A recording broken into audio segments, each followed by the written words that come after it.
million people crammed into this country, and very quickly you start to see the accumulation of not just trash, but the overuse of space and the environment. And you know, they're playing catch up. They're trying to figure out how to, you know, adjust their new lifestyle and this many people to this small environment. So they tend to focus on their growth and trying to grow as an economy as fast as possible, and they sort of like overlook the sort of environmental areas. But I think because Qatar is such a rapidly growing economy, I think you need to give it time for it to grow a little bit and then to like sort of mature as an economy and start to realize it needs to cut down on its carbon footprint. Qatar is a rapidly developing country with a ridiculous rate of population growth, which does wonders for the economy, but is hell for the environment. Is this a state of emergency?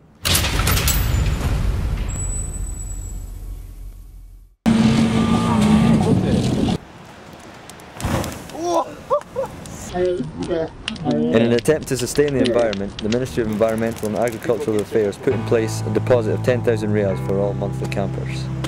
Yeah, I think the biggest issue is the litter. When people go out in the dunes and they leave stuff behind. But as you can see, day campers are still at liberty to pollute without consequence.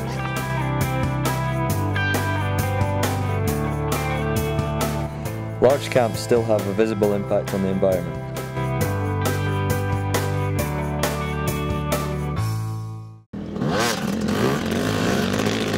We travelled to Sea Line to see how the juniors feel about their impact on the environment.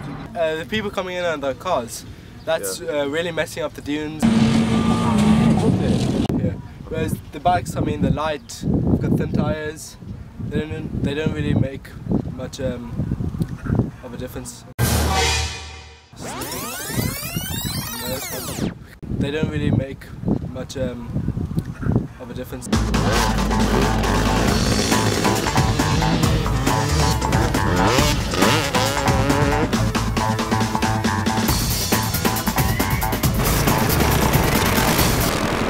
And that used a whole tank? Or? Yeah, well, we've been messing around as well on the way back. One full tank, which is around 8 litres. Generally I use about 1 tank, which is 4 litres or so. It's about 10 litres is always empty, 10 litres takes about. Okay.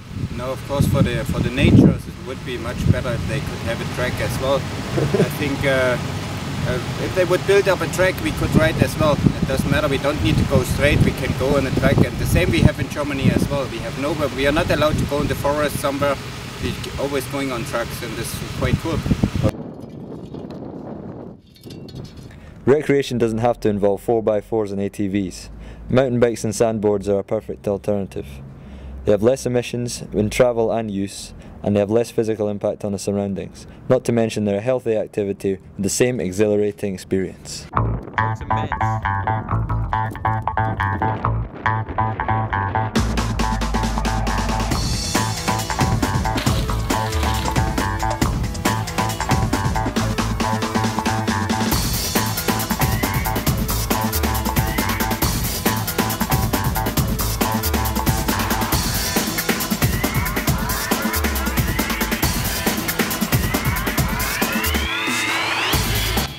It might take some practice though. Have another go, Will.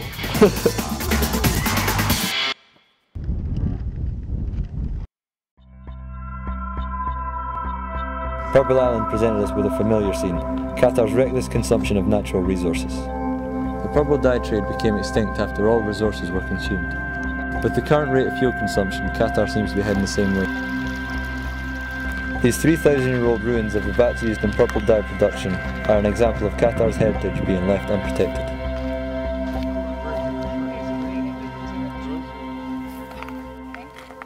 The island and surrounding mangroves are protected by the fact that vehicles are prevented from entering. However, some still manage. Others have resorted to the sky.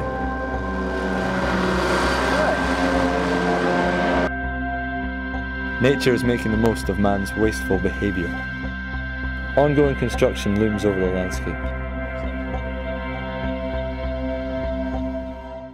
Al Wakra is a similar case. No one was. There's some good injuries, but... In the daylight, these galendulas are a carpet of yellow. However, the flowers are tainted with litter, and the beach is often used as a playground for motorised vehicles.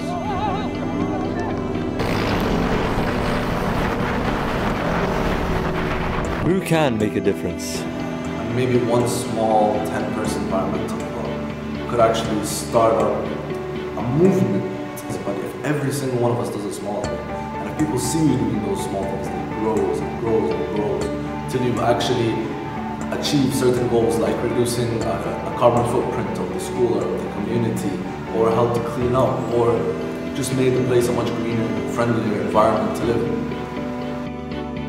The Natural History Group do respect Qatar's environment and heritage. When we visited the wildlife sanctuary at Creek, we failed to see any wildlife because there are no permanent enclosures. The only animal life we came across was at Sukwaki.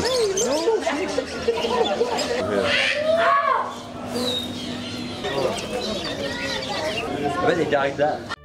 But it does remind me of what life was like in the United States in the early 1970s, when if you walked along the road, you saw trash and cans and bottles all over the place, and you did see people throwing things out of the windows, but there was a large national effort called I remember it was all over the TV with, Keep America Clean campaign, and it took a number of years, but it became unacceptable to pollute the environment, and I think they really need to make an effort along those lines here, because I think the biggest problem is just a lack of awareness. They just don't see or understand the impact that the way they're throwing things around is really having on the environment.